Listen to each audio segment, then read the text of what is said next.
And today is the critical day when we have the highest risk for flooding. So let's get into it. Good morning, everyone, and Merry Christmas Eve. Flood watch is in effect, and it's going to last all the way through tomorrow evening. So we have these high rainfall rates falling for several hours over repeated locations. Then we run the risk of getting flooding. And the concern here is that it is happening over burn scar areas. That's what you see on this map outlined in yellow. So you have hillsides that don't have any vegetation, aren't able to hold on to that water. It just slides off. So we run the risk of seeing debris flow, mudslides, rock slides in the mountains. That rain has been falling heavily over Santa Barbara County, Ventura County, and the mountains of LA County since overnight. So we've got a flood advisory in effect for these locations. What this means is that we're already experiencing street flooding.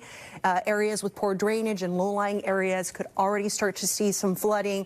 A reminder to not drive through any flooded locations.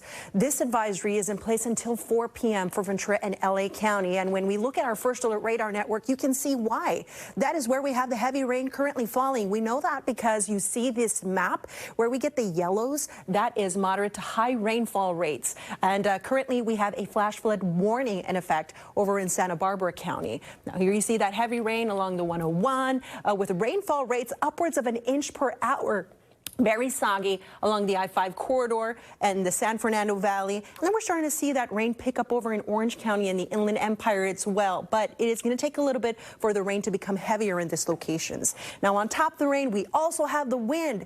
That's making conditions on the roads even more dangerous. We could be experiencing winds from 30 to 50 miles per hour, just sustained for lower elevations, but in the mountains up to 80 miles per hour. So tree damage is possible, as well as power outages.